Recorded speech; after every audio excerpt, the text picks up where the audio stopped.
예수님으로 말미암아 구원을 받는다. 예수님을 믿음으로 말미암아 하나님의 자녀가 되고 그리스도인이 되었다. 그렇다면 그것으로 끝나는 것인가? 그렇지 않다라는 거죠. 우리가 그리스도인이 되었다면, 하나님의 자녀가 되었다면 그 이후에 어떤 삶을 살아야 할 것인가? 이것이 우리 언제나 현실적인 어려움이기도 하고 또 현실적인 우리의 목표이기도 하잖아요. 이제 나는 하나님 앞에서 어떻게 살아갈 것인가? 로마서 16장 전체를 보면 1장부터 9장까지, 1장부터 11장까지 이런 이론과 그런 내용에 대해서 설명을 하고 12장 이후에 그리스도인의 진정한 삶에 대해서 이야기하고 있습니다. 그리스도인이라면 어떻게 살아야 할 것인가?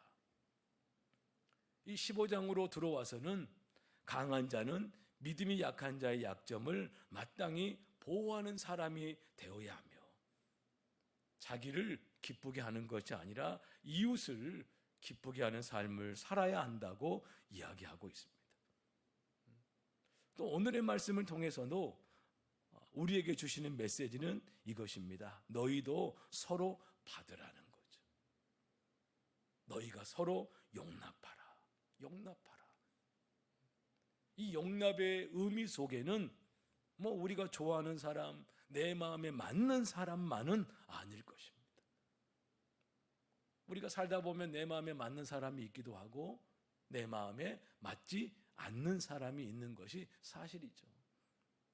내 마음에 맞는 사람을 만나면 기분이 좋고 편안해지지만, 그렇지 않은 사람을 만날 때는 어렵고 힘든 것이 사실입니다. 그러나 오늘 말씀을 통하여 너희가 서로 받으라, 너희가 서로 용납하라는 의미 속에는 나와 다른 사람, 심지어 내가 싫어하는 사람일지라도 받아들이고 용납하라는 것이죠.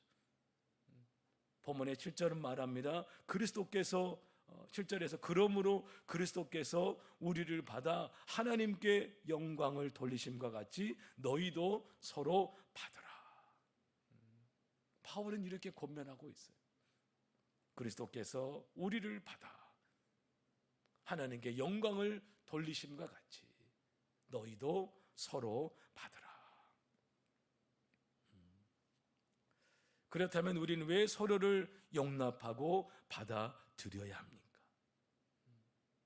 쉽지는 않는 일이죠. 그런데 바울은 그 원리를 이렇게 설명하고 있습니다. 하나님께서 자격도 없고 실수도 많고 부족하고 용서받을 수 없는 죄를 지은 우리들을 먼저 받아주셨다라는 사실이에요. 예수님께서 우리의 죄를 용서해 주시고 그냥 못 본 척 하시고 못 들은 척 하시고 예수님께서 우리를 받아주셨다라는 거예요. 이것을 우리는 은혜라고 말하잖아요. 은혜. 이 은혜.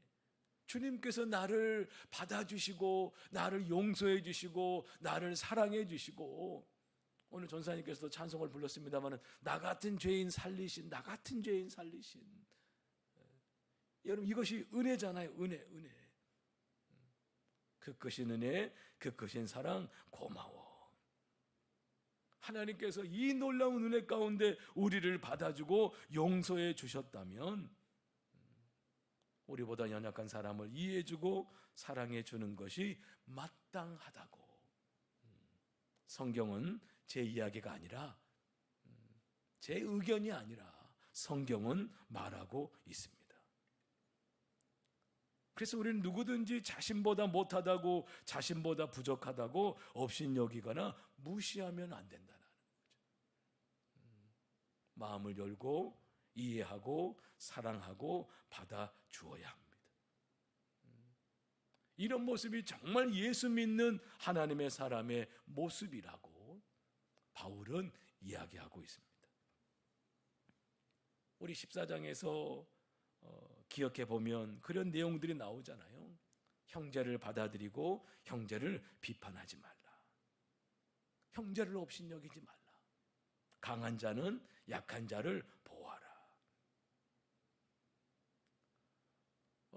여러분 기독교가 도덕적인 면, 윤리적인 면을 포함하고 있습니다만은 그렇다고 해서 기독교가 도덕이나 윤리는 아니잖아요. 그런 요소들을 많이 포함하고 있지만 세상 사람들도 인용할 정도로 그런 도덕적인 면이나 윤리적인 면을 많이 포함하고 있지만 뭐 오른손이 한 일을 왼손이 모르게 해라, 뭐 오리를 가자면 십리를 가주어라, 뭐 이런 어떤 도덕적인 간에 윤리적인 면이 많이 있지만 그렇다고 해서 기독교가 도덕이나 윤리라는 말은 아닙니다. 성경이 우리에게 이렇게 말하는 것은 예수님께서 그렇게 하셨기 때문입니다. 그래서 기독교는 윤리나 도덕이 아니라 뭐라고 말해요? 복음이라고 말하잖아요. 복음. 정말 생명을 살리는, 영혼을 살리는 복음이라고.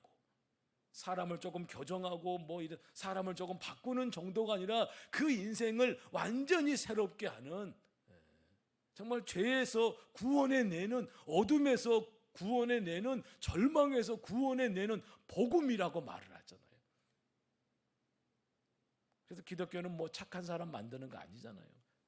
좀 더 나아지는 사람 만드는 게 아니잖아요. 그 인생이 완전히 새로워지는, 삶의 방향이 완전히 바뀌는, 이전에는 나를 위해 살았지만 이제는 주님을 위해서 살게 되는, 확정되고 확정된 인생이 되는 것입니다. 성경은 계속 말합니다. 믿음이 강한 자는 약한 자의 약점을 마땅히 도와야 한다는 말을 계속하고 있습니다. 그러면서 9절에서, 오늘 본문 9절에서 이방인들도 그 긍휼하심으로 말미암아 하나님께 영광을 돌리게 하려 하심이라. 그리스도께서 우리를, 일단 바울이 당시에 말하고 있는 우리는 유대인들이겠죠. 그러나 유대인들뿐만 아니라 이방인들도 예수님께서 우리를 구원하여 주셔서 하나님께 영광이 되게 해주셨는데 이제 이방인들도 마찬가지라는 거예요. 이방인들도 그 긍휼하심으로 말미암아 하나님께 영광을 돌리게 하려 하심이라. 당시에 구원받은 유대인들은 이방인들을 거부했습니다. 우리 선민의식 들어봤잖아요. 하나님께서 우리를 택하셨다. 이 정도만 하면 좋은데 더 나아가 어떤 생각을 가졌습니까? 하나님께서 우리만 선택하셨다. 우리만. 하나님께서 우리를 택하신 이 정도가 아니라 하나님께서 우리만 택하시고 우리만 사랑하신다.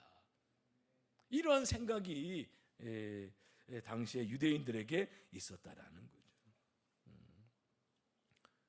그래서 하나님께서 이스라엘 백성을 세워주시고 제사장 나라로 세운 까닭은 그들을, 이방인들을 구원하는 도구로 쓰기 위함임에도 불구하고 그들은 알지 못했고,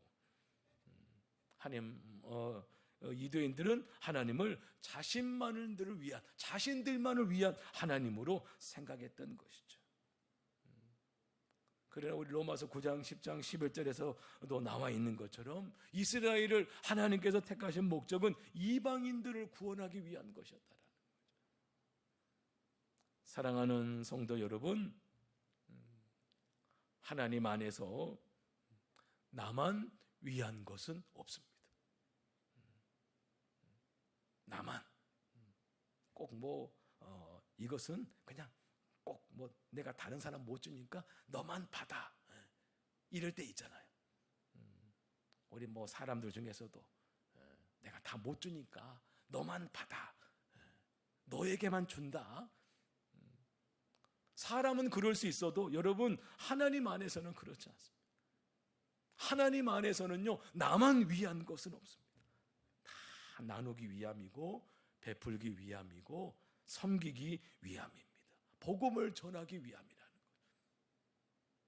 내게 왜 이런 복을 주십니까? 이 복을 나누기 위함이라는 거죠.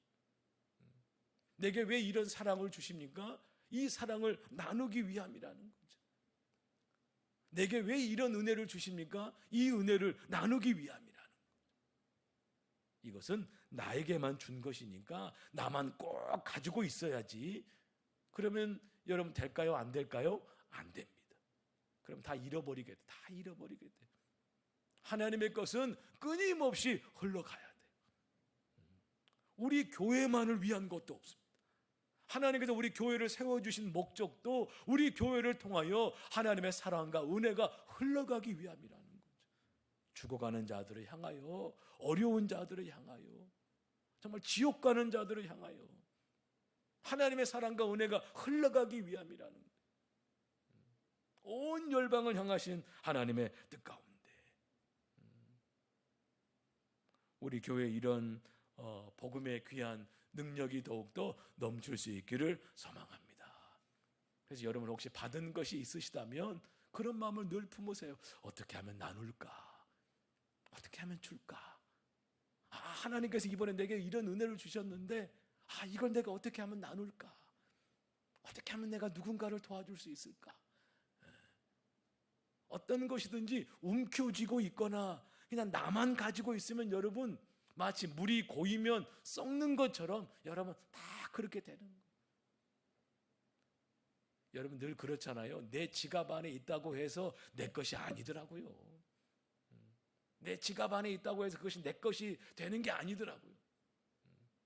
여러분 하나님이 채워주셨으면 그걸 또 끊임없이 나누고 베풀고 우리가 먼 데 가서 복음을 전하지 못한다 할지라도 내 집 근처 다니면서 그런 찬송가 가사도 있잖아요. 우리가 먼 나라에 가서 갑자기 먼 나라에 가서 우리가 복음을 전하지 못한다 할지라도 우리 주변에 혹시 사랑이 필요한 자들에게 위로가 필요한 자들에게 나눠주는 여러분 이것이 바로 서로 용납하라의 의미가 아니겠습니까? 지금 바울이 말하고 있는 이 서로 받으라, 서로 용납하라의 의미는요, 이방인을 용납하라는 것이죠. 당시의 유대인들은요, 이 이방인들을 도저히 받아들일 수가 없었어요. 서로 간의 장벽, 서로 간에 정말 소통하기는 어려운 그런 벽, 그런 것이 있었던 관계였거든요. 그러나 바울은 주님의 마음으로 이해하고 사랑하고 용납하라는 것이죠. 그들을 저주하거나 박해하거나 괴롭히지 말라는 것입니다. 하나님께서는 말씀하십니다. 나는 이스라엘을 사랑하지만 이방인들도 사랑하노라. 예수님께서 십자가를 지셨을 때 단순히 유대인들만을 위해서 십자가에 못 박혀 돌아가신 게 아니잖아요. 예수 나를 위하여 하나님의 세상을 이처럼 사랑하사 독생자를 주셨으니 사랑하는 여러분, 하나님은 나를 사랑하시듯이 다른 사람들도 사랑하심을 잊지 말아야 합니다. 나를 위하여 주님이 십자가를 지셨듯이 그 사람을 위해서도 십자가를 지셨음을 알아야 합니다. 우리는 서로 받아들여야 합니다. 다른 사람을 사랑하는 것을 더 기쁘게 여기고 다른 사람이 잘 되는 것을 더 기쁘게 여겨야 돼요. 내가 잘 되는 것도 중요하지만 또 다른 사람들이 잘 되는 것, 우리 성도들이 잘 되는 것, 우리 성도들의 자녀들이 잘 되는 것, 이것을 더 기쁘게 여기고 더 막 좋아하고 더 박수 쳐주고 할렐루야. 내가 막 다른 사람을 위해서 기뻐해주고 다른 사람을 위해서 박수 쳐주면은요 반드시 그런 때가 올 줄로 믿습니다. 다른 사람들이 나에게 박수 쳐줄 날이 올 줄로 믿습니다. 그냥 배알이 막 배가 아파가지고 절대 그러지 마시고 정말 더 박수 쳐주는 거예요. 더 잘됐다고, 야 진짜 축하한다고, 진짜 축하한다고, 잘됐다고 우리가 이렇게 말하면 여러분 나도 그런 말을 들을 때가 오게 될 줄로 믿습니다. 오늘 본문에서 바울은 구약의 4가지 말씀을 인용하면서 하나님께서 이방인들을 얼마나 사랑하시는지를 말씀하고 있어요. 첫째 9절에서는 시편 18편 49절의 말씀을 인용하면서 이방인을 사랑하신다고 말씀하십니다. 그러므로 내가 열방 중에서 주께 감사하고 주의 이름을 찬송하리로다. 내가 열방 중에서 이 시편의 말씀을 인용하고 있어요. 여기서 열방이라는 말은 모든 나라, 모든 민족, 모든 이방인들을 두고 하는 말입니다. 하나님께서는 이방인들의 찬양을 받고 싶어 하시고 이방인들의 감사를 받고 싶어 하신다. 예배라는 것이 무엇입니까? 우리가 전도한다는 것이 무엇입니까? 나도 예배하지만 내가 전도한 사람과 함께 하나님께 예배하는 것. 여러분, 이것이 진짜 전도잖아요. 함께 예배하는 것. 하나님은 열방 중에서 주께 감사하고 주의 이름을 찬송 받으시기를 기뻐하십니다. 그리고 둘째는 10절 말씀을 보게 되면 신명기 32장 43절 말씀을 인용하며 열방들아 주의 백성과 함께 즐거워하라 라고 말씀하고 있습니다. 열방들아, 열방 또한 이방인을 말합니다. 하나님께서는 그 이방인들이 하나님의 백성들과 찬양하기를 원하십니다. 모든 이의 찬양을, 모든 이의 감사를 하나님은 받기를 원하십니다. 이런 점에서 하나님은 우리가 서로 받아들이기를 원하신다는 거죠. 그래서 그리스도인은 더 이상 자기 자신만을 위해서 사는 존재가 아니잖아요. 정말 하늘의 미랄과 같이, 하늘의 미랄과 같이 그리스도께서 우리 안에 사시게 하고 또 내 안에 살아계신 주님을 내가 나누고 보여주고 또 자랑하는 것. 진정 이렇게 우리가 살게 되면 모든 일에, 모든 심령에 기쁨이 넘치고 평화가 넘치고 사랑이 기적을 만들게 되는 줄로 믿습니다. 셋째로는 11절에서 시편 117편 1절을 인용하고 있습니다. 모든 열방들아 주를 찬양하며 모든 백성들아 그를 찬송하라. 시편에서는 이스라엘뿐만 아니라 모든 백성, 모든 열방, 모든 나라, 모든 사람들이 주께 돌아와 찬송하는 것을 볼 수 있습니다. 모든 민족들아, 모든 백성들아, 아프리카에 있는 민족들아, 저 중동에 있는 민족들아, 남미에 있는 민족들아, 저 중국에 있는 그 수많은 소수 민족들, 그 수많은 민족들아, 하나님을 찬양하며 하나님을 높이라. 하나님은 이것을 원하신다라는 거죠. 넷째 12절에서는 이사야 11장 10절 말씀을 인용하면서 우리가 사랑하기를 거부한 이방인들을 하나님이 얼마나 사랑하시는지 보여주고 있습니다. 12절에서 또 이사야가 이르되 이새의 뿔이 곧 열방을 다스리기 위하여 일어나시는 이가 있으리니 열방이 그에게 소망을 두리라. 열방이 그에게 소망을 두리라. 여기서 이새는 누구이죠? 다윗의 아버지잖아요. 메시아는 다윗의 가문에서 태어났습니다. 아브라함과 다윗의 자손의 세계라고 말합니다. 그래서 메시아가 오시면, 그리스도가 오시면 이스라엘뿐만 아니라 모든 열방을 다스리기 위하여 일어나는 이가 있으리라고 하셨습니다. 그리고 열방이 그에게 소망을 두게 될 것이다.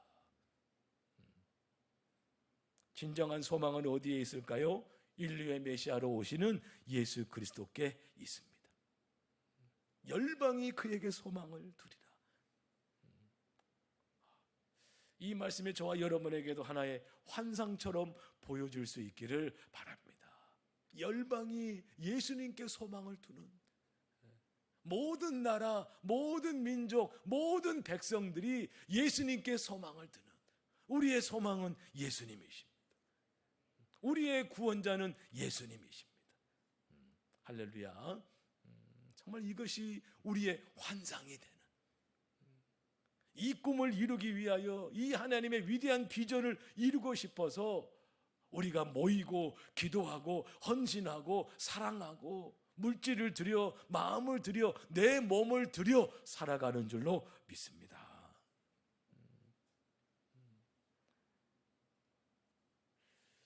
아무튼 참 이게 될까 하는 그런 기도입니다마는 이번에 단열 기도를 하면서 그런 기도가 나오더라고요. 하나님, 우리 경일교회도 오림교회처럼 쓰임받게 해주십시오. 그런 기도가 나오더라고요. 오림교회처럼 우리 경일교회도 쓰임받게 해주십시오. 여러분, 이번에 오림교회가 15,000여 개 교회, 40만 성도들, 세계 40여 개국. 어찌 보면 여러분, 이것도 하나님의 엄청난 그런 어떤 비전과 환상이잖아요. 처음에 그분들이 작은 개척교회에서 21일 동안 단열기도 시작하면서 우리가 20년 뒤에 30년 뒤에 이런 일이 일어날 것이다, 그런 생각을 했을까요? 안 했을 거예요.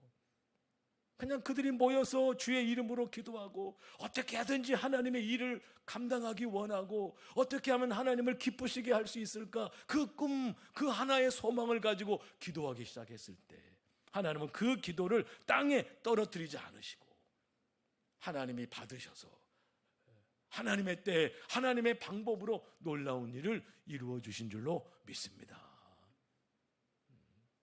오림교회가 처음 단열교회를 시작한 그때 당시에 개척교회보다 우리 교회가 더 큰 줄로 믿습니다. 하나님, 우리 경일교회도 오림교회처럼 쓰임받게 해주십시오. 아무튼 제 때가 안 되면 제 다음 때라도 할렐루야, 그냥 방향을 잡고 목표를 잡고 그냥 나아가는 거예요. 하나님을 어떻게 하면 기쁘시게 해드릴까? 하나님께 영광을 어떻게 하면 돌릴까? 여러분, 우리 경일교회도 오림교회처럼 쓰임받게 될 줄로 믿습니다. 할렐루야. 그렇게 기도하는 거예요. 단 몇 사람이 기도하기 시작하는 거예요. 예수님은 온 인류의 하나님이십니다. 이스라엘의 하나님일 뿐만 아니라 모든 이방인들 두고 올 모든 인류의 하나님이신 것을 믿습니다. 열방이 그에게 소망을 두리라.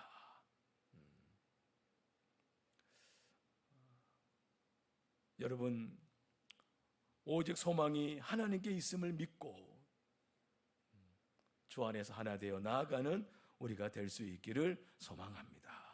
13절 말씀, 우리 13절 말씀을 한번 같이 읽어볼까요?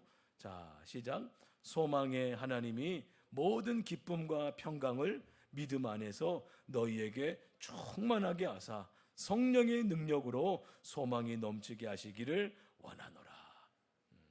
여러분, 어떤 책이든지 서론이 있고 그 다음에 본론이 있고 결론이 있습니다. 로마서 16장도 마찬가지입니다. 서론이 있고 본론이 있고 결론이 있습니다. 그런데 이 15장 13절의 이 말씀은요, 로마서 본론의 끝입니다. 이제 그 뒤에 나오는 부분들은 이제 인사의 부분들이에요. 로마서 본론의 끝은 이 13절 말씀이에요. 소망의 하나님이 모든 기쁨과 평강을 믿음 안에서 너희에게 충만하게 하사 성령의 능력으로 소망이 넘치게 하시기를 원하노라. 바울의 간절한 기도가 나오게 됩니다. 우리 하나님은 소망의 하나님이십니다. 하나님을 만난 자마다 소망을 경험합니다. 하나님을 만나면 삽니다. 왜요? 우리 하나님은 소망의 하나님이시기 때문입니다. 하나님을 만난 자는 깊은 절망에서 헤어날 것이고 무서운 질병에서 치유될 것이며 모든 압제와 억압과 고통에서 해방될 것입니다. 우리 하나님은 소망의 하나님이시기 때문입니다. 이번에 단열 기도를 통하여 20명의 목사님과 또 여러분들의 간증이 있었잖아요. 물론 여러 가지 기억이 많이 납니다만은 저는 아무튼 첫날과 20째 날, 오늘 새벽에도 말씀을 나눴습니다만, 첫날 김은호 목사님 말씀하셨잖아요. 이제 역전되리라. 역전시키시는 분은 하나님이십니다. 그리고 여러분들의 목사님 간증을 들으면서 이제 20째 되는 날 하나님을 만난 자의 그 고백이 나오더라고요. 하나님을 만났을 때 자신의 인생이 어떻게 역전되는지, 완전히 변화되는, 완전히 역전되는, 앞과 뒤가 바뀌어 버리는, 전과 후가 바뀌어 버리는 그런 놀라운 경험을 바로 강래우 대표님이 하셨더라고요. 하나님께서 그 인생을 완전히 역전시켜 버리는, 전후를 바꿔 버리는, 앞과 뒤를 바꿔 버리는 완전한 변화를 일으키시더라고요. 그리고 이제 그의 인생이 어디에 소망을 두는 거예요? 하나님께 소망을 두고 나아가더라고요. 그러면서 어떻게 하면 하나님을 기쁘시게 할까? 하나님을 위해서 살게 될까?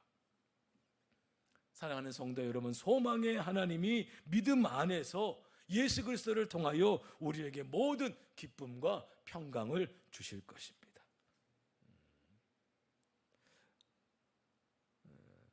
자, 그런데 이 13절에 굉장히 중요한 기도 제목이 하나 있죠. 원하노라로 끝나기 때문에 간절한 기도인데요. 소망의 하나님께서 우리에게 주시는 기쁨과 평강과 그 축복을 어떻게 받아 누릴 것인가? 어떻게 하면 받아 누릴 수 있는가? 그 말씀에 대해서는 다음 시간에 또 제가 또 이렇게 말씀을 나누다 보니 시간이 또 많이 갔는데요. 다음 시간에 우리 13절 말씀을 가지고 다시 한번 은혜를 나누기를 원합니다. 우리 이 시간에